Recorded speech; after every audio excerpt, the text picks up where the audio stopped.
Bismillahirrahmanirrahim. Assalamualaikum warahmatullahi wabarakatuh. Pada sesi keempat ini kita akan mendengarkan paparan dari Pak Dika Yosin dan Pak Fatah ya. Jadi mengenai pengendalian mutu mengenai stress kemudian dan typek ya. Baik, sebelum kita mulai, kami bacakan terlebih dahulu riwayat singkat dari masing-masing bicara. Ini urut yang saya buka aja. Yang pertama, Bapak Dika Yosin Lorido Barus ST, lahir di Medan. Tadi udah ngetik, nggak boleh nyebut tahunnya Pak ya. Jadi saya sebut di Medan. Beliau sekarang berdinas di PT Tens Indokrasi Nusantara sebagai manajer teknik. Lulus dari Institut Teknologi Bandung tahun 1994. Riwayatnya banyak banget sehingga nggak perlu saya baca, nanti ditanyakan saja. Kemudian dari Pak Nur Fatah Maraburi ST. Ya, ini lahir di Rembang, ya sama juga. Pokoknya saya yang tertua Pak, jangan jangan. Lulus dari Universitas Diponegoro, teknik sipil, jadi adik kelas nih. Ya, sekarang menjabat sebagai dari Diwidak Sistem Internasional ya, sebagai manajer juga dengan pengalaman yang banyak. Baik, untuk menyingkat waktu, kami persilakan kepada narasumber untuk menyampaikan presentasinya. Yang pertama ke Pak Nur Al-Fatah ya, silakan.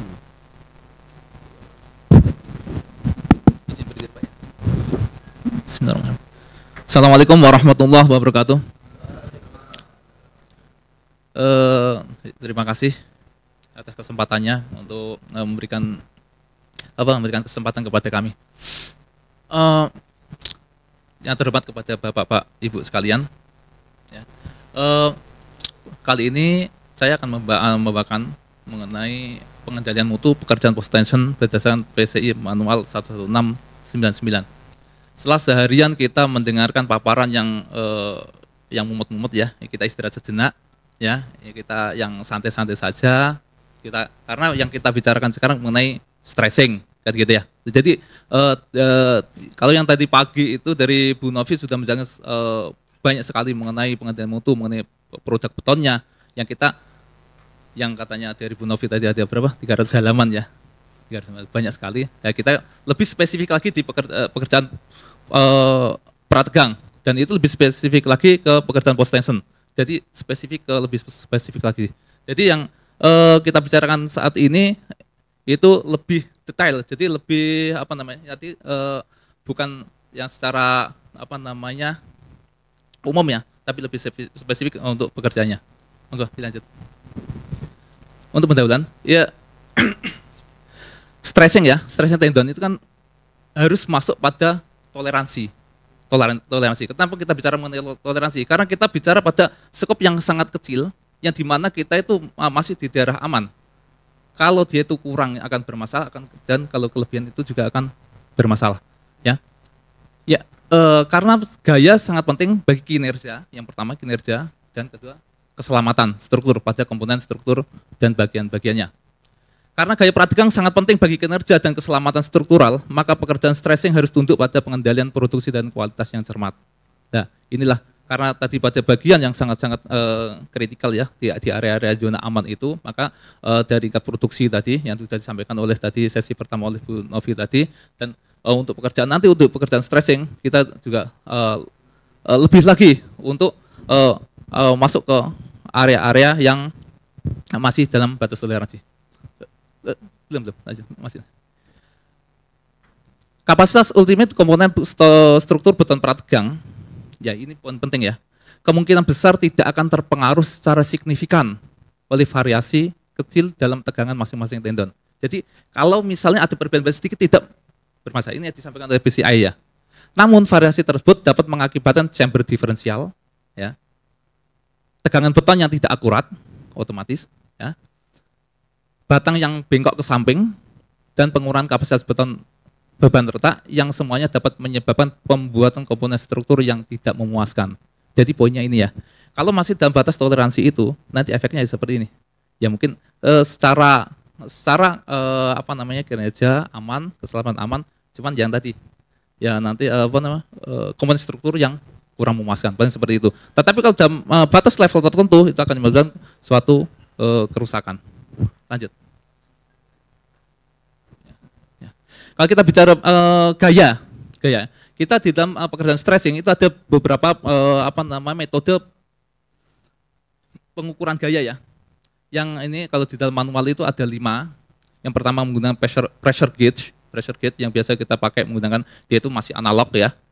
Terus kemudian dinamometer alat mengukur gaya, terus load cell biasanya untuk pengetesan gaya.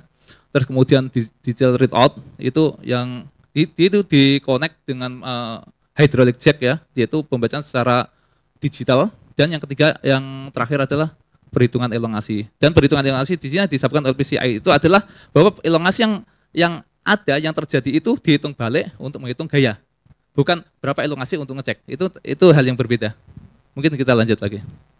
Ya, makanya dalam perumusannya itu bukan delta sama dengan PL per EA, tapi P sama dengan delta EA per L. Jadi dibalik, karena kita mau mencari berapa gaya prategang yang akan terjadi, dan itu dari elongasi yang dihasilkan dalam pekerjaan, itu akan menghasilkan gaya, dan gaya itu dikompar dengan gaya dalam pembacaan. Oke, monggo lanjut. Nah, ini kita bicara sistem gauge. Ini yang di dalam manual ini disebutkan bahwa hydraulic gauge ya, alat ukur, dinamometer, load cell atau perangkat lain untuk mengukur gaya stressing harus diberi skala agar terbaca dalam toleransi plus minus 2% dari beban yang diantisipasi. Dalam pembacaan itu ya, dalam pembacaan itu kita mungkin pembacaan dalam step per step. Per stepnya itu kurang lebih sekitar 2%, tidak lebih itu. Karena akan pembacaan kalau lebih dari itu akan kacau. Karena gini, dalam sistem pembacaan dalam stressing itu berskala ya, misalnya per 50 bar gitu kan. Kalau misalnya itu akan terjadi persentasenya itu di dalam toleransi itu pembacaan tidak linear lagi, itu akan kacau itu grafiknya. Terus kemudian gauge, jack, pompa, selang dan sambungan harus dikalibrasi sebagai suatu sistem dengan cara yang sama seperti yang digunakan dalam operasi stressing.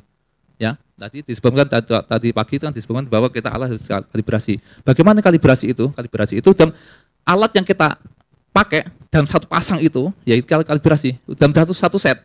Bukan alatnya, bukan jacknya sendiri, nanti pumpnya pakai mana, nanti dalam pekerjaan pakai pump yang lain lagi, enggak. Itu sudah satu paket sistem stressing. Oke ya. Kalibrasi harus dilakukan oleh laboratorium pengujian disetujui layanan kalibrasi. Kalibrasi harus dilakukan oleh laboratorium pengujian yang disetujui layanan kalibrasi atau di bawah pengawasan insinyur profesional yang terdaftar sesuai dengan rekomendasi pabrikan peralatan. Ini sudah oke ya. Kalau kita kalibrasi oleh B4T ya, yang sudah terakreditasi oleh CAN. Sertifikat kalibrasi harus menyertai setiap sistem stressing, itu sudah otomatis ya. Dan sistem stressing kalibrasi itu dibatasi sampai maksimal 12 bulan. Ini biasa kita pakai. Atau ya, kalibrasi harus dilakukan ketika stressing menunjukkan hasil yang tidak menentu. Meskipun itu belum baru satu bulan, tapi kalau ketika stressing sudah menunjukkan hasil yang tidak benar, itu perlu dikoreksi. Itu juga ini ada catatan. Dan dalam angka kalibrasi pun, meskipun sudah terdapat, perlu kita cek juga. Apakah kalibrasi itu benar apa enggak? Pertama, untuk ngecek, mungkin enggak ada di saya. Yang pertama, kita punya luasan piston. Piston itu adalah untuk mengecek bahwa pressure maksimal itu. Kan seperti itu. Enggak mungkin lebih dari itu. Itu pertama. Kemudian, untuk kalibrasi kita punya referensi kalibrasi sebelumnya. Kalau kalibrasinya angkanya itu naik, itu enggak mungkin. Itu tidak mungkin. Karena apa? Karena ada pengurangan kapasitas daripada alat. Nggak mungkin kapasitas alat. Kecuali pernah suatu kejadian, kita cek angka kalibrasi naik. Setelah kita cek, kita compare ke B4T dalam hal ini yang menguji bahwa yang terjadi adalah alat kalibrasinya sudah dikalibrasi. Jadi karena ada efisiensi di alat kalibrasinya, angka kalibrasi yang di alat kita menjadi naik. Itu mungkin. Makanya kita perlu mengecek seperti itu supaya tidak terjadi kesalahan di lapangan. Bisa jadi lagi untuk mengecek kalibrasi kita menggunakan load cell, alat sendiri. Ini biasa kita pakai bila mana kita menemukan kejadian bahwa alat kita yang agak aneh-aneh aja. Misalnya kan begini. Kalau tim 4T itu ada kapasitas penarikan sampai misalnya 350 ton, padahal alat kita sampai 400 ton. Berarti dia ada ekstrapolasi. Berarti angka perkiraan, bukan angka real. Nah, makanya itu kita menggunakan load cell yang kapasitasnya di atas itu supaya angka yang kita pakai real. Itu secara internal. Oke, mau lanjut. Nah, ini kalibrasi itu yang dalam kalibrasi itu harus menunjukkan data tanggal kalibrasi yang itu setiap 12 bulan itu harus diganti, terus lembaga yang terdaftar, terus metode kalibrasi. Nah, metode kalibrasi itu apa menggunakan load cell atau proving ring dan lain-lain, itu banyak metode itu di ranah lab ya. Terus kemudian angka kalibrasi. Nah, angka kalibrasi itu yang akan kita pakai untuk menghitung berapa checking force yang akan dipakai. Oke, dan itu nanti kita ditunjukkan dari bacaan gauge. Oke, mungkin lanjut. Nah, ini kita lanjut lagi. Kita setelah bicara mengenai kalibrasi, kita bicara mengenai material. Karena jadi gini, di manual ini kan tidak banyak ya yang kita bicara mengenai post tension. Jadi ada beberapa poin yang yang ada yang kita pakai. Jadi kita kita ambil yang yang sekiranya relevan ya, dan seperti itu. Jadi gini. Penyimpanan material strand, itu ada beberapa 7 poin ya yang tercatat di situ, di manual. Yang pertama, coil strand harus disimpan dengan tanda pengenal yang mencantumkan heat number yang menghubungkan coil tersebut dengan mill certificate. Ya, itu pertama. Jadi ada korelasi coil strand dengan sertifikatnya. Bukan, jadi mill certificate itu pasti ada sesuai dengan coilnya. Kalau angkanya berbeda, pasti kan ini dari mana gitu kan, berarti nggak sesuai. Terus kemudian kedua, nomor coil harus diidentifikasi pada lembar form stressing. Kasih itu. Ini semestinya seperti ini, tapi kenyataan sama apa enggak ya nanti kita cek di lapangan.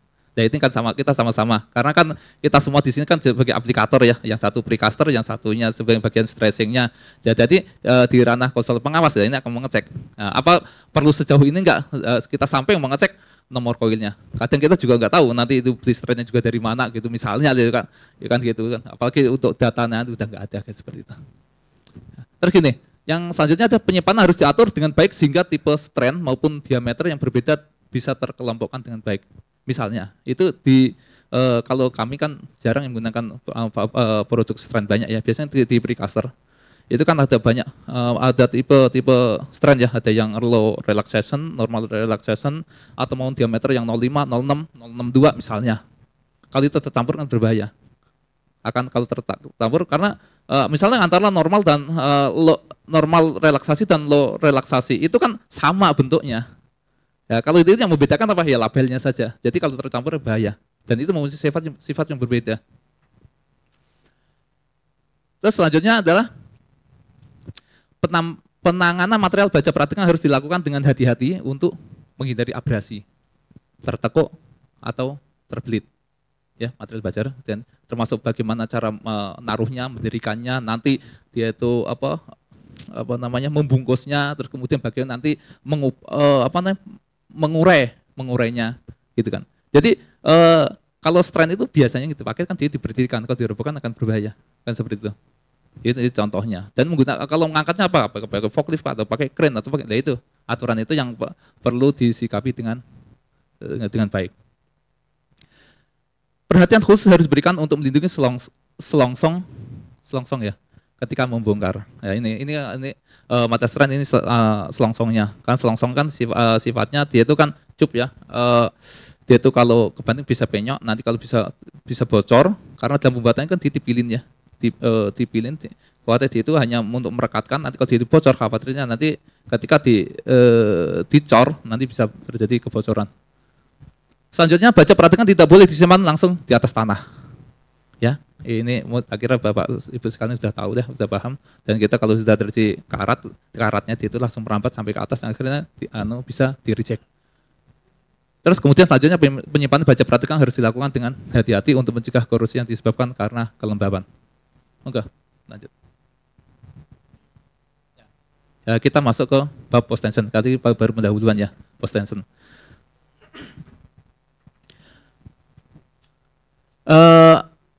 Mungkin Bapak Ibu sekalian sudah sangat familiar, mungkin nggak apa-apa saya cerita sebenarnya bahwa kan untuk prategang ini ada dua, ada post tension, ada pretension. Kalau pretension itu stretching dulu di plan, ya, kemudian post tension di stretching setelah beton ada, kan seperti itu. Ya simpelnya seperti itu. Moga lanjut. Ya, secara umum. Nah, stretching post tension diatur oleh banyak pertimbangan yang berlaku untuk beton prategang. Ini statement dari PCI. Karena ada banyak aturan. Nah, gaya pada tendon harus selalu diukur dengan pembacaan alat ukur dan diverifikasi dengan elongasi. Tadi pagi sudah disampaikan oleh Bu Nafi bahwa pertama adalah acuan mutlak adalah gaya. Ya, bagaimana untuk memastikan gaya itu benar? Maka kita mempunyai elongasi. Elongasi itu, apakah elongasi itu harus harus pakai acuan mutlak? Itu enggak. Baru elongasi itu memastikan bahwa gaya yang kita pakai itu benar. Kalau gaya misalnya gini, kita stressing, bahwa stressing itu ada losses, ada draw in dan lain-lain, berarti ada perambatan. Ketika dengan perhitungan kita melakukan perhitungan, kita punya elongasi teoritis, bahwa jika aktualnya elongasi kurang atau sesuai atau hampir sama dengan dalam toleransi plus minus 7% nanti diatur itu kan, ya berarti dalam perhitungan itu bahwa gaya yang ada di dalam itu kurang lebih seperti yang dalam teori, kan seperti itu. Perambatannya seperti yang sesuai dengan rencana kan gitu. Bagaimana dengan kalau misalnya elongasi berbeda, pasti ada yang masalah. Masa bisa di materialnya, bisa di pelaksanaannya, atau bisa di layout tendonnya kan seperti itu. Kita lanjut. Setelah kita verifikasi dengan elongasi, karena frictional losses ya, losses akibat gesekan yang biasa terjadi pada komponen struktur post tension dan umumnya karena panjang relief pendek ya. Ini statementnya seperti ini. Penentuan gaya jacking dan elongasi memastikan akurasi dan rekonsiliasi dalam pengukuran sangatlah penting. Ya. Jadi kombinasi antara gaya dengan elongasi. Terus kemudian pemendekan elastik komponen struktur beton selama tarik ini kan harus dipertimbangkan dalam menghitung perpanjangan semu. Nah, ini unik ini kata-kata dalam dalam PCI. Perpanjangan semu. Sebenarnya kan strain itu tidak memanjang, tetapi karena dia itu memendek, berarti strain itu gayanya itu jadi berkurang, itu kan sobat. Jadi perpanjangan itu relatif terhadap betonnya sendiri, itu perpanjangan semua. Mari lanjut. Sistem post tension harus dipasang sesuai dengan petunjuk pabrikan dan prosedur yang terbukti. Rekomendasi pabrikan harus dipatuhi mengenai detail end block dan perkuatan khusus di zona anchor yang berlaku untuk sistem tertentu. Ya, ini kalau lebih detail di engineering, bahwa ketika untuk dalam detail post tension itu, bahwa untuk end block pasti harus sesuai dengan yang punya anchor. End blocknya, ukurannya, kedalamannya, kemiringannya. Biasanya pihak press tracing pasti akan memberikan gambar, ya, memberikan gambar. Biasanya ada sudutnya berapa, ya, kemiringannya berapa, dan kemudian ada perkuatan khusus zona anchor. Itu namanya pertama ada bursting reinforcement, itu bursting tulangan di bawah anchor, dan ada namanya additional reinforcement. Itu yang difungsikan itu untuk bila mana terjadi ada beberapa tendon yang berdekatan, itu ada riskan terjadi sepaling, maka kita ada namanya additional reinforcement. Lanjutnya, tendon unbonded yang dilapisi plastik, ya, dengan koefisien gesekan sudut rendah dilingkarkan di dalam panel dan angkor dipasang pada satu ujungnya atau pada kedua ujungnya dapat digunakan. Jadi ini keterangan lain untuk post tension. Ini kita bicara unbonded tendon. Unbonded tendon. Jadi unbonded tendon itu yang bisa ketika di sini bisa plastik ya, plastik atau HDPE ya kan. Itu koefisiennya itu untuk frictionnya itu kan rendah ya. Itu bisa dipakai untuk post tension ini.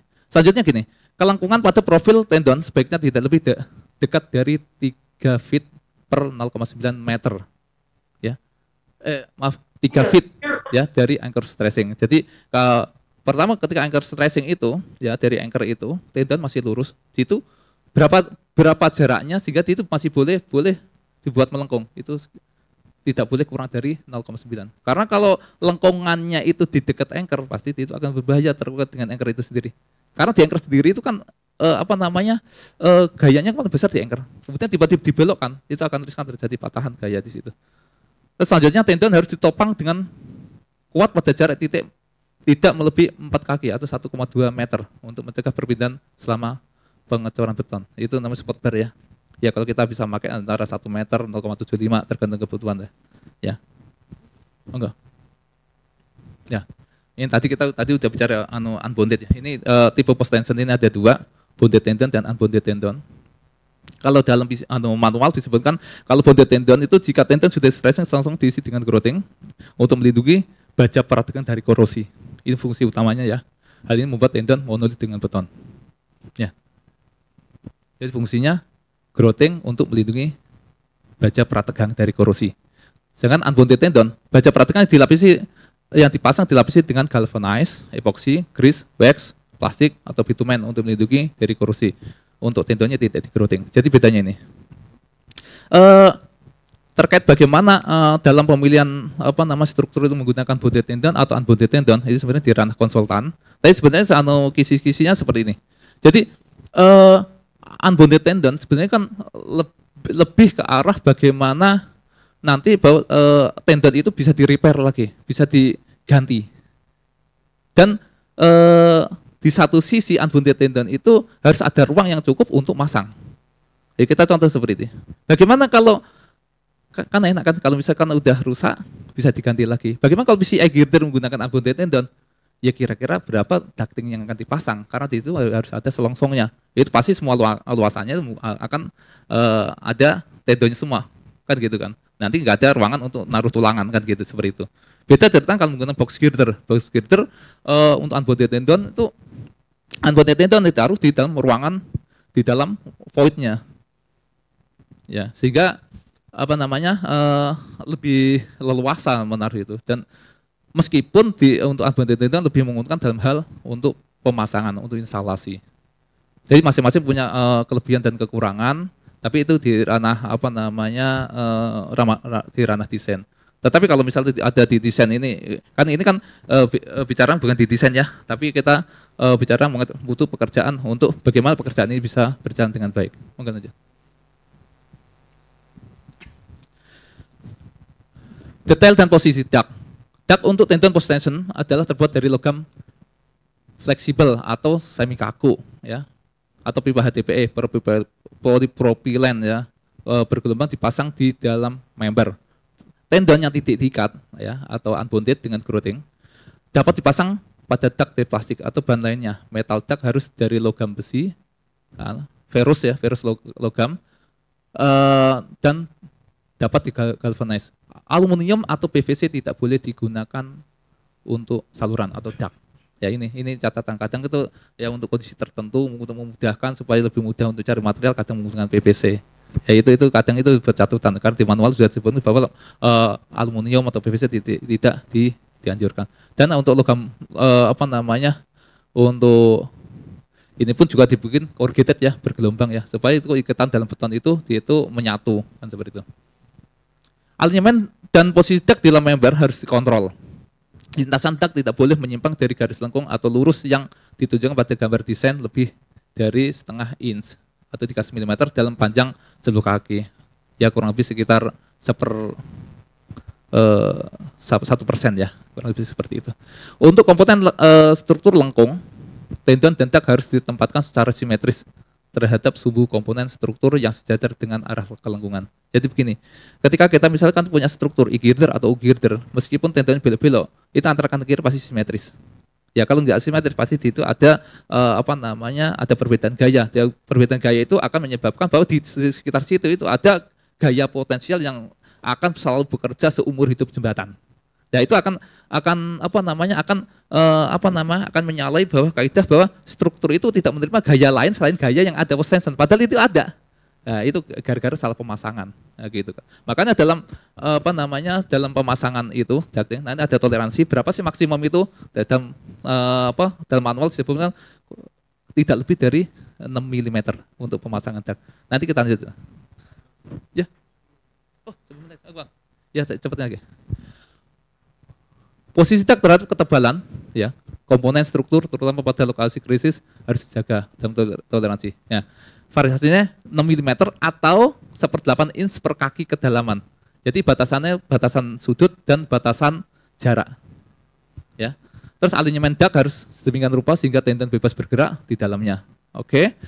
Jika ingin menggunakan goreng, area tersebut harus cukup untuk mungkin lewatnya growth dengan bebas. Nah ini berapa batasannya? Diameter bagian dak harus setidaknya 6 mm lebih besar dari diameter nominal single wire bar atau stranded. Jadi masih ada space sekitar 6 mm supaya ini untuk aliran growth. Untuk multiple wire, luas penampang bagian dalam saluran dak harus paling sedikit 2 kali luas. Jadi kalau luasan dari bandel dari strand itu dibanding dak itu luasannya 2 kalinya dari itu. Ini aturannya seperti itu. Jadi mungkin kadang bisa dengan tendon sekian itu masih dijejelin semua bisa aja, tapi menyalahi aturan. Karena apa? Karena aliran daripada growthing tidak maksimal. Dak yang dipasang pada member sebelum pengecoran beton harus ditutup rapat. Dak harus disupport dan dikencangkan secara memadai untuk menjamin posisi yang tepat dipertahankan selama pengecoran dan konsolidasi beton. Oke, lanjut. Sambungan antar bagian dak harus dipasang dan ditempel secukupnya untuk dibaca geometri dan mencegah instruksi pasta beton selama pengecoran. Oke. Sebenarnya ini normatif ya, ini bisa udah cukup jelas ya. Ya kita baca aja lah. Setelah memasang dak, tulangan dan cetakan inspeksi harus dilakukan untuk menemukan kemungkinan kerusakan dak. Semua lubang bukaan penyok yang berlebihan harus diperbaiki terlebih dahulu. Ya kenapa harus diperbaiki? Karena kalau sampai bocor resikonya harus di reject atau repair. Kalau cuma spot masih bisa repair, kalau full kan harus di reject, kan sayang. Kan gitu. Semua dak harus memiliki bukaan growth. Ya. Ya untuk growth itu, untuk growthing itu minimal kalau itu single kurvatur ya dengan parabol ke bawah itu minimal ada 2 ujung dan ujung. Kalau kurvatur ke atas dia itu minimal ada 3 ujung-ujung dan tengah. Nah, kalau misalnya kurvatur banyak, ya begitu sebuah kurvaturnya. Supaya apa? Supaya terjadinya air trap di situ. Oke, lanjut ya. Lanjut. Nah, ini batasannya ini ya. Ya, kita bisa lihat, maaf sebentar ya. Ya. Kalau di sini itu kan kalau untuk tendon itu kan ada batasannya K itu. K batasannya tidak boleh lebih dari 6 mm ya untuk jaraknya. Ini ambil dari PCI. Terus kemudian kalau untuk chamber ada batasannya itu ada berapa. Ini bisa dilihat ya. Jadi komplit di PCI ini terkait dengan batasan-batasannya. Jadi terkait dengan lengkung ke samping itu juga ada batasan juga.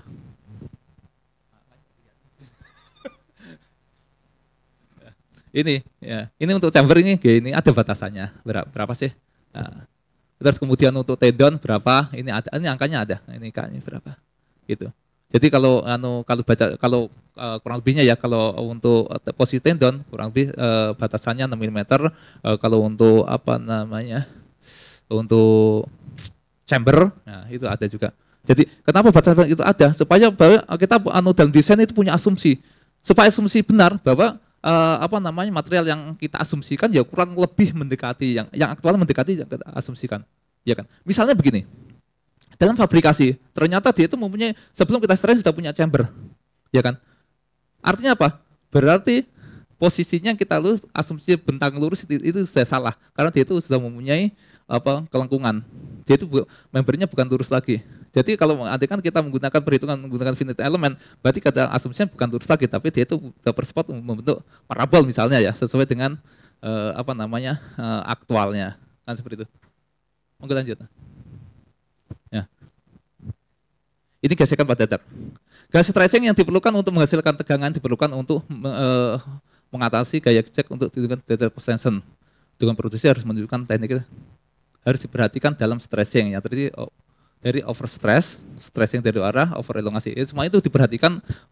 Jadi untuk menentukan kira-kira berapa sih gaya yang harus kita stressing, perlu tambah, perlu kurangan seperti itu. Kalau sampai terjadi kalau berkaitan overstress atau misalnya dari konsolidasinya itu tendonnya banyak sekali misalnya kebanyakan, mau nggak mau harus dikurangi tendonnya. Kalau misalnya terennya tidak bisa dikurangi, mau nggak mau kan gaya stresnya harus dikurangi. Ya, gasan pada tendon post tension disebabkan oleh nomor satu panjang duct ya. Nah, di sini ada efek wobble ya, karena dia itu pasti akibat panjang itu, kemudian dia itu tidak straight itu ada. Ya, ini namanya wobble factor ya, wobble ya pada duct. Terus kelengkungan duct, efek kelengkungan terjadi akibat gesekan, akibat kelengkungan duct yang ditentukan kedua dibanding dengan koefisien gesekan masing-masing antar tendon. Ya ini biasanya di antithesis berarti ada faktor, kita punya faktor mu, terus faktor alfa dan faktor beta. Itu biasa ada di post tension. Mau dilanjut. Nah, untuk stressing, schedule yang menunjukkan kekuatan beton minimal pada saat jacking dan tahapan stressing tendon untuk menjaga tegangan beton dalam batas simetri yang telah ditentukan terhadap sumbu komponen struktur harus ditunjukkan pada gambar produksi. Jadi gambar itu untuk menunjukkan ya untuk tahapan-tahapan stressingnya kan seperti itu. Biasanya untuk sejauh ini sudah banyak deh tahapannya bagaimana stressingnya dari satu arah atau dua arah, dan bahkan tertulis berapa persen stressingnya dari UTS dan berapa persen mutu beton pada saat stressing. Biasanya gitu. Kuat tekan beton ditentukan dari uji silinder, oke. Gaya awal minimum sebesar 10% dari gaya jacking harus diterapkan pada tendon untuk mengurangi kendoran dan memberikan titik awal untuk pengurangan perpanjangan. Jadi gini, seperti kaidah stretching biasanya kami lakukan juga, bahwa ketika stretching awal nggak langsung kita stretching terus gitu, enggak. Ada awal masa pengencangan.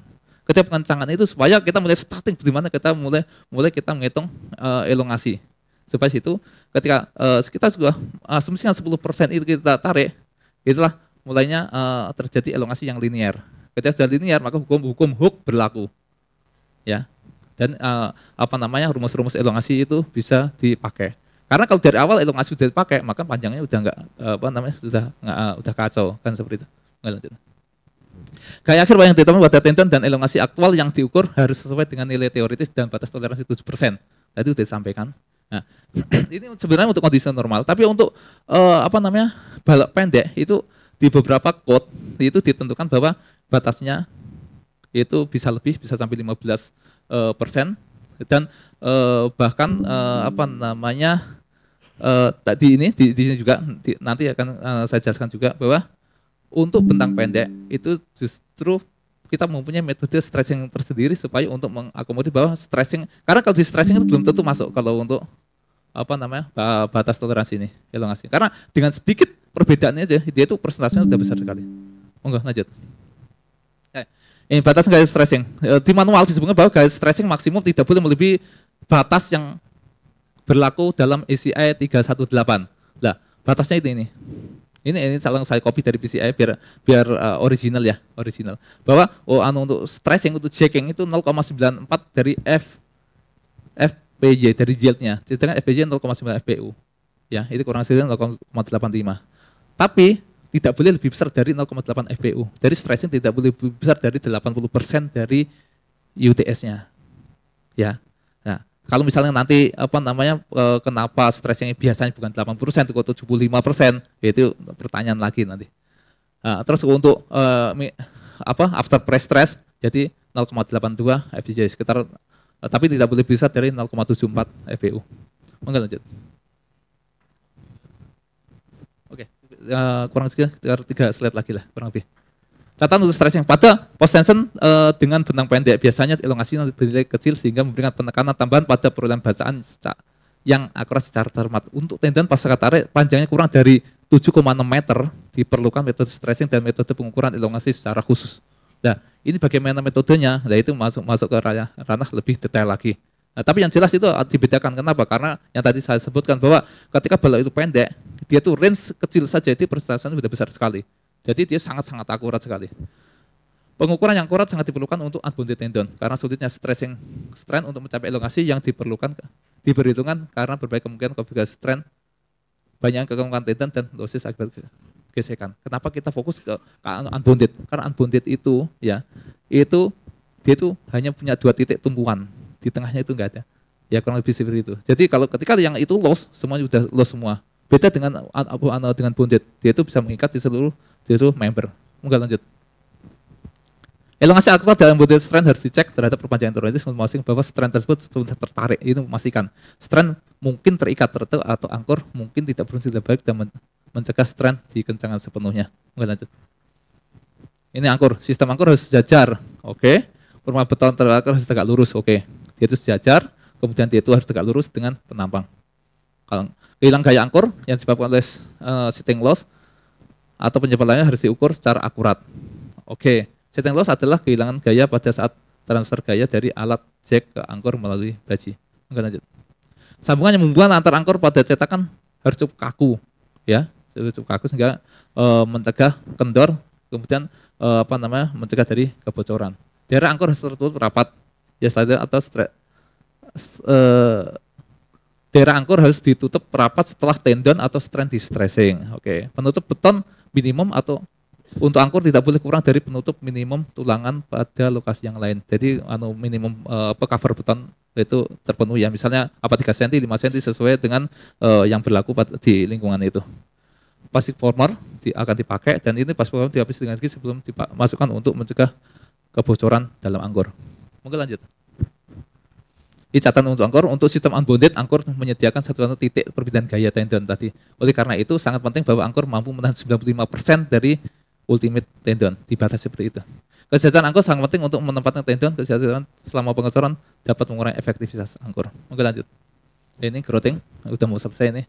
Dak harus dibersihkan airnya, ya, dipastikan, dan kemudian dibuat untuk mencegah air masuk ke dak sebelum growting. Untuk memberikan perlindungan maksimal pada tendon, growting harus dilakukan segera setelah selesai stressing dalam waktu yang sesuai dengan kondisi lingkungan kecuali ditentukan lain. Ya, growth harus dilakukan dengan memompa menuju growth fan. Growting harus diterapkan terus-menerus ke bawah tekanan sedang pada satu titik tidak sampai semua udara terperangkap dipaksa keluar melalui growth fan. Ya, ini kuncinya growting itu berarti memastikan dari ujung sampai ujung itu tidak ada udara yang terperangkap. Enggak, lanjut. Growth fan tidak boleh ditutup sampai melakukan aliran growting yang stabil. Setelah semua fan ditutup, pemompaan harus dilanjutkan hingga tekanan tetap 100 psi atau 6,89 bar dipertahan selama 10 menit. Jadi memastikan ketika semua sudah keluar secara kontinu kemudian ditutup untuk memastikan ada pressure di dalamnya. Oke, mungkin lanjut. Ya, catatan growting. Komponen post tension yang akan memiliki beban dinamis atau berfluktuasi yang besar atau yang sering mengalami kondisi basah atau kering atau paparan iklim yang ekstrim, growting dilakukan setelah stressing selesai. Jadi secepatnya itu dia kan. Karena di situ kondisi basah kering itu akibat iklim itu sangat berpengaruh. Growting merupakan operasi yang penting, berfungsi untuk melindungi tendon, meringankan fluktuasi tegangan pada angkor dan meningkatkan efisiensi tendon dalam menahan momen ultimate. Oke. Jika diberikan terjadi penundaan dalam pekerjaan growting, penghambat karat yang disetujui dapat diterapkan pada tendon sebelum dilakukan growting. Kalau misalnya kan tidak, nanti growthingnya masih nanti, berarti harus diamankan dulu supaya tidak terjadi karat. Itu dulu, terima kasih paparannya. Wassalamualaikum warahmatullahi wabarakatuh. Selanjutnya saya teruskan ke moderator. Baik, terima kasih Pak Nur. Sehingga karena pre-stress harus kenceng ya. Tapi alhamdulillah bisa disampaikan semua dan kelihatan memberikan manfaat banyak kepada kita. Tadi sudah disampaikan mengenai beberapa hal, yaitu pentingnya toleransi, metode pengukuran gaya, penyimpanan material strength, gaya prategang, kemudian ada tipe post tension, detail dan posisi dak, gesekan pada dak, stressing dan growting. Sudah cukup komplit, tapi kalau mau lebih komplit lagi silakan datang ke kantor. Baik, saya kira untuk menyingkat waktu kami persilakan untuk narasumber berikutnya ke Pak Dika untuk menyampaikan presentasinya. Kami persilakan, waktunya sama 25 menit, Pak. Ya. Ya. Monggo.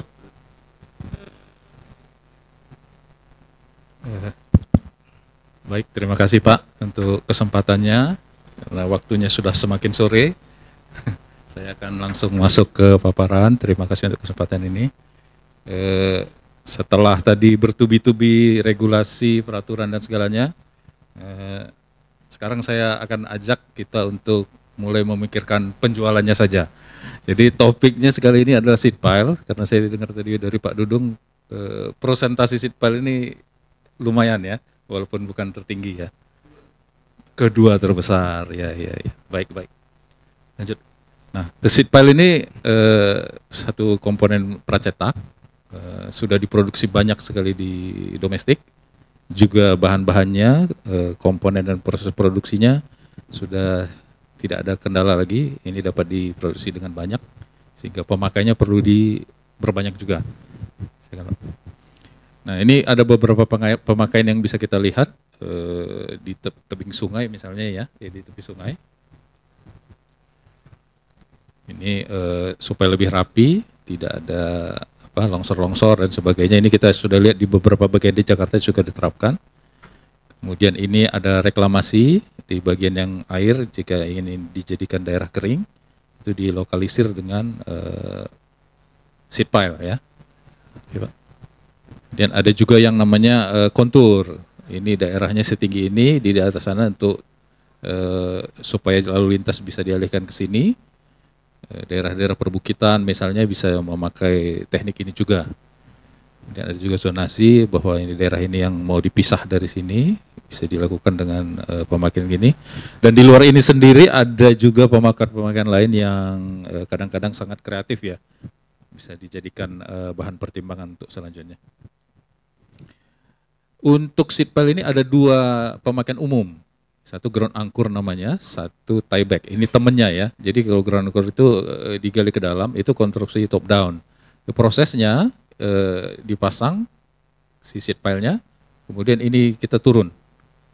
Itu yang utama. Kalau ini kebalikannya, tieback ini, dia dipasang, habis itu dari bawah dia ditimbun-timbun sampai dia tinggi. Jadi bottom up. Dua-dua memakai tendon pre-stress, yang ini pengangkuran. Tapi ini sering dia tidak pakai strand lagi. Dia bisa pakai tie rod, stress bar, bahkan baja, profil, yang penting dia bisa menahan. Kemudian ini dengan bor, artinya existing tanahnya itu tidak diganggu, itu dimasukkan si angkurnya dengan bor. Kalau ini kebalikannya, karena dia kosong, kita pasang dulu, nanti ditimbun ya. Nah, ini tanah aslinya yang diandalkan sebagai pegangan angkur. Kalau ini kebalikan, interaksi tanah, nanti di ujung ada penumpu yang menjadi angkurnya. Secara skematik bisa kita lihat seperti ini ya. Ini seat pile diterapkan, kemudian dilakukan penggalian sampai kedalaman yang ini aman. Karena kalau terlalu dalam, ini tekanan tanahnya akan besar, ini bisa ambruk. Jadi sebelum itu terjadi, kita ikat dulu dengan suatu sistem angkur. Jadi kalau teliti kita lihat ini, yang sistem ground angkur ini miring semua nih. Karena di sini diandalkan ada yang tanah keras bisa sebagai pegangan. Nah, habis itu dilanjutkan, ya, turun lagi sampai berapa? Kalau dibutuhkan, diangkur lagi. Kalau enggak ya biasanya cukup satu baris saja ini ke sana, ada beberapa gitu. Oke, lanjut. Nah, sekarang kita lihat tieback. Nah, ini justru kosong. Kita pingin ini ada suatu elevasi nanti kira-kira seperti ini. Nah, itu prosesnya adalah ditimbun sampai dia tinggi yang maksimum, masih aman buat si seat pile.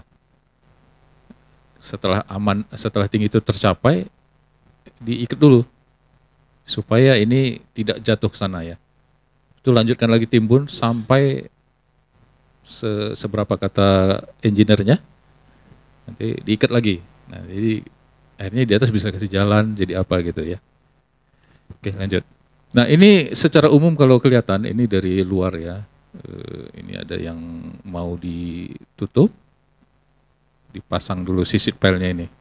Cuma kalau di sini enggak seat pile semua dipasang, mereka pakai kayak semacam soldier pile. Kemudian baru ininya si precast-nya sebagai apa? Dindingnya justru. Iya betul Pak. Nah, habis itu di belakangnya sudah disiapkan pengangkuran. Ini dari depan kelihatan ini, dia ini sistem bar. Nah, akhirnya bisa mengembalikan permukaan yang longsor ini. Ini salah satu contoh pemakaiannya nanti. Oke. sebelum proses itu memang tidak bisa dilakukan begitu saja. Saya pernah mengalami di Tanjung Pinang ya, ada beberapa kayaknya dari semua hal persiapan perhitungannya kayaknya justru ketinggalan. Jadi begitu seed pile-nya dipasang, timbunan mulai, dia doyong ke laut. Ketika diperhatikan ada memang sudah dipersiapkan beberapa yang memakai sistem angkur tapi pasif. Pasif itu artinya misalnya tendon ya, kalau kita analogikan nanti dengan kayak kabel stay cable misalnya ya. Kalau dia vertikal gini kita bisa bilang kita kasih 3 ton karena vertikal. Tapi kalau dia mendatar 3 ton dia melengkung. Masih ngegelayut dengan panjang itu. Jadi ketika tanahnya datang gelayutannya hilang, ininya malah nggak ada yang pegang. Jadi detail-detail seperti itu perlu direncanakan dengan baik supaya tidak terjadi hal seperti itu. Dari semua sistem ini ada paling tidak 4 aspek ya yang harus diamati, yang ditelusuri untuk mendapatkan konstruksi yang baik. Satu, berapa banyak tekanan tanah ini yang akan menekan punya tendensi mengganggu si seed pile. Kemudian berapa yang tersedia untuk menahannya, tapi ini hanya mampu untuk zona bawah. Sisanya yang atas itu harus dikompensasi dengan suatu sistem tambahan. Inilah tieback. Tieback ini ada 2, satu elemen untuk menahan gaya yang bekerja dan pengangkuran. Nah di sini sudah pasti melibatkan analisis geoteknik untuk semua yang 2 ini. Kemudian ada struktur seed pile. Oh ini ketika konstruksi nanti kemampuan ini yang dari brosurnya pabrik, dia boleh mampu untuk tinggi berapa nanti ditimbun dan berapa ini yang dibutuhkan nantinya. Kemudian sistem tiebacknya sendiri. Oh ini kalau 10 ton, ya kalau strandnya pakai yang 0,5 mili mungkin 1 atau 2 cukup. Kalau butuhnya per berapa nanti dilanjutkan dengan perencanaan seperti itu. Nanti kemudian yang terakhir adalah analisis interaksi. Ini nanti kaitannya dengan panjangnya, sequence penimbunannya dan seterusnya. Ini dia semua komponen-komponen itu kalau dilihat ini kasusnya untuk tanah timbunan pasir ya, bukan timbunan yang kohesif. Pasir-pasir ini interaksi momennya dan seterusnya. Nanti ini yang akan dipakai oleh perencana untuk menetapkan susunan seed pile dan tiebacknya. Ya, lanjut. Nah itu kalau dibuat pointernya, nantinya kita membutuhkan parameter ini sebelum bisa memulai konstruksi. Konstruksi tender ya dan seterusnya gitu ya. Seed pile-nya tipe yang mana, seberapa ukurannya ya. Kemudian dia perlu kedalaman pemancangan dulu nih ketika dia berdiri sendiri sebelum diikat oleh si tieback-nya. Habis itu kita perlu mulai mempersiapkan backfilling. Per berapa backfillingnya. Kemudian ini biasanya seed pile ini bukan benda yang sangat rapat sehingga ada kemungkinan material isinya nanti kabur nih, kena air, kena hujan dan seterusnya. Kalau masalah hydrostatic pressure, tegangan di belakang ini justru kita nggak perlu mikirin. Kalau temboknya masif kan biasanya kita kasih lubang ya untuk airnya bisa keluar gitu. Kalau ini enggak, kebalikannya justru tanahnya perlu kita jaga supaya tidak kabur nih dari sini ke sini. Itu biasanya paling gampangnya geotextile yang dipakai. Kemudian deadman. Nih, ada yang kadang-kadang deadman-nya karena sangat dekat terpaksa pakai seed pile juga. Jadi butuhnya di sini sebagai penahan tanahnya, di sini sebagai pengangkuran. Kemudian sistem tieback. Nah, ini strand kah, tie rod kah, stress bar kah, pasif saja tie rod ataukah di stressing, nah, itu dipertimbangkan di salah satu untuk perencanaannya itu. Kemudian sequence konstruksi, apa dulu nih? Ini dulu, Ini karena kondisi ada air, apakah perlu nanti pemompaan dan seterusnya gitu ya. Habis itu nanti ini juga ada sekunsnya. Sekuns ini mungkin untuk gambaran mudahnya, kalau tanah belum ada, dia tidak dikasih, dia punya potensi ketika tanah ada ini terdorong ke arah air. Ketika tanah belum ada dia ditarik, artinya ini biasanya suka miring gini tanahnya ya. Ditarik, ininya doyong ke dalam. Gitu. Jadi dia harus ada optimasi, bisa jadi dia stressingnya bertahap, tidak sekali. Gitu. Oke. Nah ini secara umum saja tendon itu nanti kalau yang pakai tendon, karena yang mau saya fokuskan di sini adalah dengan tendon. Ini bloknya, dia tidak pakai casting biasanya, kadang-kadang pakai casting juga untuk balok penahannya ya. Kemudian di dalamnya itu nanti tendonnya biasa pakai HDPE, ini strand, nah, kadang-kadang pakai bar nih. Ini yang pakai, kalau udah bar nanti tumpuannya pakai plat. Bar itu panjangnya mungkin hanya 6 meter, kalau dibutuhkan sampai 10 atau 12 meter itu pakai coupler nih. Oke. Nah ini di bagian ujung sheet pile untuk bisa mentransfer gaya stressing itu si tieback ini dibuat konstruksi semacam pile cap. Jadi ini disiapin cor, nanti di tengahnya ada lubang untuk tembusan dari sana ke sini si tiebacknya. Ini sebetulnya tidak ada yang khusus, tapi detail pengukuran dan dimensinya harus menyesuaikan dengan sheet pile dan ketinggian yang mau dicapai gitu. Ini setelah dicor, ini setelah kering ya. Yuk. Nah ini contoh proses-proses pemasangannya. Jadi ketika ini ketinggiannya tidak terlalu tinggi ya. Ini bisa diisi dulu, kemudian jalur tendonnya dibuka. Ini pemasangannya. Ini setelah mulai kelihatan lurus. Nah, ini contoh lain yang air ketika dia sudah terpasang, sudah ada tanah yang bisa mengimbangin, dia distressing gini. Ya.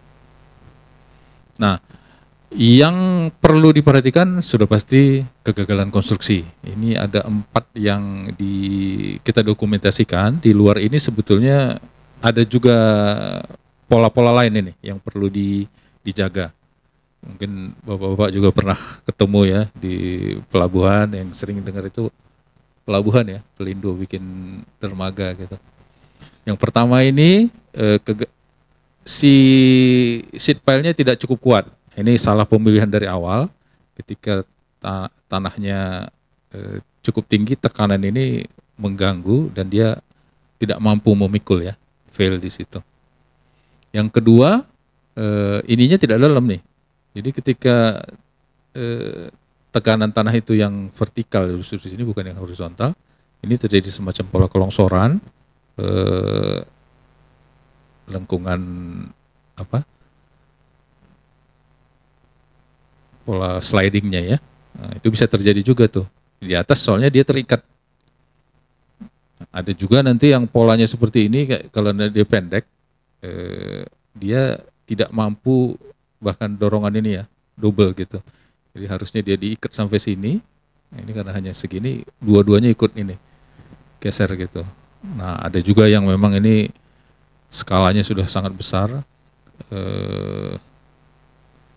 slidingnya ini, dia ini masih di dalam zona sliding sehingga dia gagal bersama-sama juga gitu. Ini bisa dijelaskan dengan cara ini. Nah yang kata kuncinya nanti ada preload. Berapa banyak gaya yang akan diberikan untuk sistem ini supaya dia bisa berfungsi dengan baik. Ini ya. Nah ini contoh-contoh gambar yang terjadi karena kurang teliti dalam perencanaan sistem penahannya. Nah, ini kelihatan sampai melengkung. Ini udah fatal. Ini kayaknya di dekat kita ya, nih. Kalau ini di luar nih. Nah ini yang perlu kita hindari itu. Nah, kita simpulkan beberapa catatan dari peristiwa ini untuk dapat melakukan konstruksi ini dengan sukses, memberi manfaat yang baik. Dasarnya sudah pasti adalah analisis geoteknik. Jadi dari sini dia akan keluar tipe seed pile-nya, jumlahnya, kemudian berapa besar tieback-nya. Dari situ nanti deadman ini juga tidak boleh diabaikan, karena kalau dia tidak mencukupi seed pile dan si tieback-nya ini akan kalah, konstruksinya bisa gagal. Kemudian tendon untuk menjaga ketegakan seed pile-nya ini selama konstruksi, karena bebannya sangat berubah ya dari kondisi dia belum ditimbun sampai dia kondisi finish. Geotextile untuk menjaga lapisannya tidak terbuang, karena kalau terbuang nanti ya udah pasti dalam jangka panjang apa yang sudah dikerjakan ini akan hilang ya, rusak ya. Nah, ini satu hal yang agak penting juga, yang sangat penting ya, tapi biasanya ini desainnya di luar skop konstruksi sistem anti korosi. Saya tadi mungkin Pak Nur juga ngomong korosi. Saya belum tahu apakah, dan rasanya belum pernah ya, yang cathodic protection dipakai untuk sistem strand ini. Mungkin kalau yang bar itu sudah bisa juga, karena kebanyakan sistem tieback ini dipakai di lingkungan laut yang basah ya, rawan korosi. Jadi ke depan mungkin perlu dipertimbangkan. Yang pasti untuk bearing plate-nya, plat tumpunya itu memang sudah diusahakan yang galvanis. Kemudian angkurnya setelah selesai di grouting, tapi ada beberapa bagian juga tetap akan masih expose. Rekomendasinya harusnya kalau dari yang nggak biasa lah, itu ada bahan yang fleksibel, jadi dia mencegah hentakan kaku yang ketika fatigue terjadi retak, air masuk juga gitu ya. Jadi pertimbangan-pertimbangan seperti itu perlu dimasukkan dalam perencanaannya. Nah, ini coatingnya bisa galvanis, bisa blackening, electroplating, yang begitu-begitu bisa menjadi pilihan. Kemudian ada kadang-kadang kalau di Indonesia ini karena topiknya belum biasa dan umum, diserahkan kepada yang pernah, terus dia juga bukan dengan menghitung, dulu pernah ngalamin, pakai kata biasanya gitu kan. Ini sebisa mungkin dikurangin, lebih baik mencari sesuatu yang definitif, sehingga desainnya itu memang punya dasar ya. Seperti tendon tadi pun seperti itu gitu.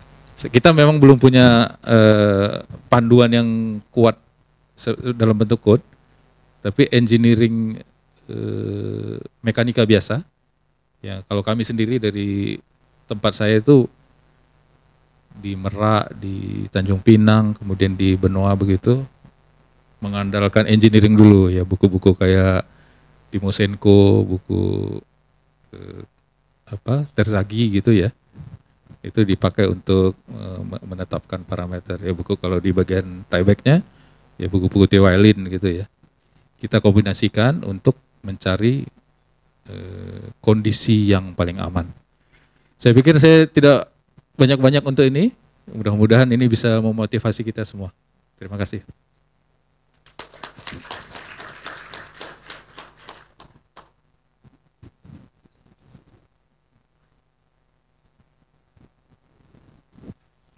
Baik, terima kasih Pak Dika atas presentasinya. Jadi secara singkat bahwa Pak Dika telah menyampaikan mengenai beberapa hal mengenai tieback, perbedaan ground anchor dan tieback, kemudian aspek-aspek dalam desain tieback dan ground anchor, dan beberapa kegagalan konstruksi. Sangat bermanfaat bagi kita semua. Kita masih punya waktu 10 menit ya? Ya, 10 menit. Sampai 16.30. Kami buka forum tanya jawab. Kami persilahkan. dari sebelah sana. Oh, itu. Izin bertanya, apabila nilai chamber melebihi standar apa?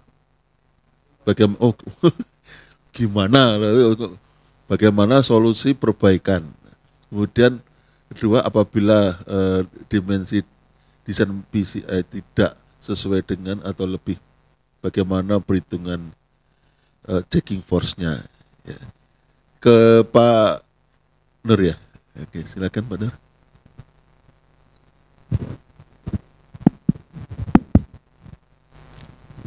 Dengan Bu Kusti ya. Jadi yang pertama, apabila nilai chamber melebihi standar, gimana solusi perbaikannya? Sebenarnya begini, terkait dengan chamber yang penting itu berapa nilai chambernya? Itu emang penting, emang penting. Tapi selagi kita standar di apa namanya struktur kan ada dua. Yang pertama itu kekuatan, yang kedua itu adalah kenyamanan. Yang kan gitu kan? Kenyamanan. Jadi terkait dengan chamber itu apa namanya misalnya kalau dia itu melebihi dari standar kita ada batasan.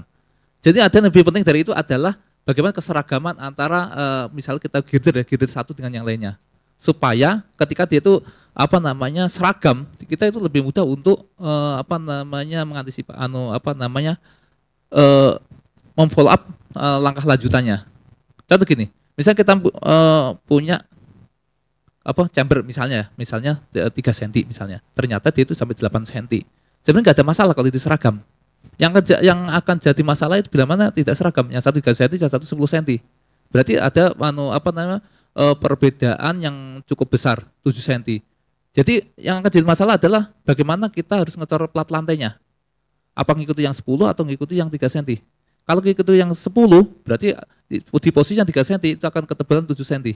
Dan itu akan menjadi tambahan beban yang tidak diperhitungkan dalam desain. Bila mana kalau kita mengikuti yang 3 cm, maka yang 10 cm akan kekurangan. Makanya kita dalam apa namanya terkait dengan chamber, yang yang pernah keseragaman daripada balok, kita bicara girder ya. Keseragaman itu poin penting. Dan itu sudah kita klarifikasi dengan Bapak Profesor bahwa yang penting itu adalah keseragaman. Terkait dengan masalah struktur, yang penting dari gaya, dari hitungan analisisnya sesuai, itu tidak ada masalah. Nah, terus tadi, bagaimana kalau misalnya pertanyaannya jadi gini, bila mana tidak seragam? Nah, maka kita ambil satu titik, misalnya kita ambil nilai tengah, misalnya perbedaannya misalnya berarti 7 cm. Kira-kira berapa tambahan superimposed dead load ya? Untuk girder itu, misalnya tambahnya harus 1 cm, ya 1 cm tambahnya. Berarti untuk plat yang lain berarti tebelnya kurang, makanya kita perlu tambah reinforcement di situ untuk tambahan di platnya. Itu harus dilakukan. Karena apa? Kalau kita merefer semuanya ke tambahan apa namanya yang cuma 3 cm chamber 3 cm, ngerefernya ke situ berarti kekurangannya banyak, berarti reinforcement tambahnya besar sekali. Kalau mengikuti yang 10 cm berarti tebelnya besar sekali, belum tentu masuk karena 7 cm lumayan besar sekali itu untuk tambahan platnya. Mungkin seperti itu. Dan terkait dengan chamber sebenarnya unik sih untuk chamber terkait dengan girder. Mungkin ada tambahan ya selain yang itu. Apa namanya? Cuma 10 menit ya. Oke lah. Cukup itu aja lah untuk terkait dengan chamber. Kemudian yang kedua, apabila dimensi desain PCI tidak sesuai ya atau lebih, bagaimana perhitungan checking force-nya? Yang penting gini, yang penting kita pastikan secara desain, tadi disampaikan oleh Bu Novi ya, bahwa dari DED ya, apa namanya gambar desain dicek oleh precaster sudah sesuai, sudah dikerjakan. Ini terkait dimensi kan terkait dengan precaster ya, itu. Gimana kalau nggak sesuai? Berarti kan ada masalah di produksi kan gitu kan. Berarti kalau dia dievaluasi kalau nggak masuk di reject. Namanya juga dimensi nggak sesuai. Tapi bila mana tidak sesuainya misalnya bukan masalah tinggi, cuman agak ada menggelembung sedikit, mungkin ada bengkok sedikit, nah itu nanti kita bicara mengenai toleransi. Toleransi yang tadi kan di manual itu ada berapa persen itu komplit sekali itu di PCI kita itu komplit sekali. Ya. Nah, pertanyaannya bagaimana kalau melebihi dari toleransi? Itu kan jadi pertanyaannya. Makanya semua back to engineer. Dikembalikan ke engineer karena di engineer itu apa namanya akan dilakukan justifikasi teknis. Di situ apakah nanti itu harus diapakan, atau endingnya di reject. Jadi sebelum ada reject, semua itu harus ada perhitungan kalkulasi untuk mendukung bahwa itu tidak bisa dipakai, kan seperti itu. Ya, seperti itu. Mungkin terus bagaimana perhitungan GKFOS-nya? Kalau GKFOS-nya udah pasti merefer pada desain rencana. Itu udah pasti. Kalau kita misalnya, oke, kita itu ahli sekali dalam menghitung GKFOS, tapi di dalam perencanaan sudah menghitung misalnya 75%, mau nggak mau kita harus 75%. Kalau misalnya nggak sesuai ya kita melakukan proposal perhitungan bahwa ini 75% kebesaran, misalnya kebesaran ya harus kita sampaikan sebelumnya. Jangan ketika mau pekerjaan udah kita hitung-hitung sendiri, kita kerjakan sendiri, itu melanggar hukum itu. Itu nggak boleh. Kita harus sesuai dengan aturan, sesuai dengan ritme pekerjaan, bahwa semua yang akan kita lakukan, kita buat proposal, kita ajukan untuk sampaikan ke konsultan untuk diketahui bersama dan di-approve. Bila mana ada perbedaan ya di situ ada diskusi kan seperti itu. Mungkin itu moga-moga bisa menjawab ya.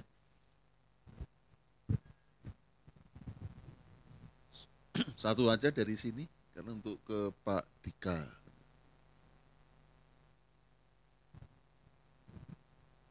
Oh, ada juga.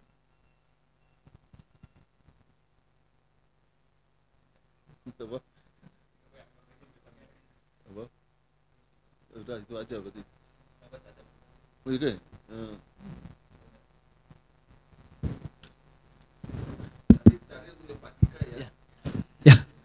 Gini, bagaimana jika possession itu beda merek ya antara casting sama angkur itu. Sebenarnya itu pelanggaran sebenarnya. Itu terus terang pelanggaran itu nggak boleh karena masing-masing punya ini masing-masing ya, punya hak merek sendiri masing-masing. Nah, tapi namanya juga proyek itu harus jalan dan harus ada jalan keluar bila mana ada misalnya suatu produk A itu nggak ada materialnya dan itu harus dikerjakan udah dikerjakan audit plan misalnya, dan itu atas kesepakatan bersama dari pihak A udah silakan kalau ada material yang ada dan ini yang lain juga mau, maka solusinya ya namanya juga orang teknis kan harus rekayasa ya diatur-atur. Makanya kalau dipaskan belum tentu pas karena itu ukuran itu pertama konfigurasi lubang itu harus sesuai, ya. Terus diameternya harus sesuai, ya. Posisi lubang, konfigurasi, diameter lubang, dan kemudian berapa dia itu bisa masuk ke dalam. Karena posisi terkait dengan alat itu kan beda-beda, ya, itu harus sesuaikan. Kalau nggak ada, berarti toolingsnya harus diganti juga. Banyak hal yang berbeda. Tapi kalau namanya juga itu harus dikerjakan, ya semua dengan segala konsekuensinya harus dikerjakan juga. Mungkin seperti itu. Nah, apakah akan mengurangi kualitas tendon pasca stressing? Kalau mengurangi, menurut saya kira enggak ya, karena semua itu kan ada adjustnya. Misalkan kalau ada losis akibat itu ya tambah sekali stressingnya. Misalnya kalau ada karena gini, setelah selesai semua ditutup kok, enggak ada selesai kok. Yang penting kan semangat berdasarkan ada perhitungannya, mungkin itu. Ya, ini ceritanya kan mau ganti knalpot Porsche, jadi supaya bisa biar kenceng gitu ya. Jadi beda merek. Ya, oke. Yang coba untuk yang Pak Dika coba dicari dulu nanti. Pak Dika nggak bisa pulang nanti kalau gini. Oh ya, silakan. Makasih Pak Gembiro. Mohon izin Pak Dika. Pak, kalau analisa perhitungan perencanaannya Pak, kalau di girder tadi Pak Fatah kan ada chamber itu diperhitungkan ini terhadap beban layan nantinya ya. Nah kalau untuk tieback gimana Pak? Ada perhitungan seperti itu juga ya? Karena tiang ini kan tiang lemah misalnya ya, nggak ada beban kekuatan. Pasti kalau logika saya teknis itu, saya bikin chamber ke dalam dulu. Artinya gitu ya. Setelah dibeban kan dia akan melakukan perlawanan itu beban layannya. Mungkin nggak tahu. Saya secara desain perencanaannya. Makasih Pak Dika.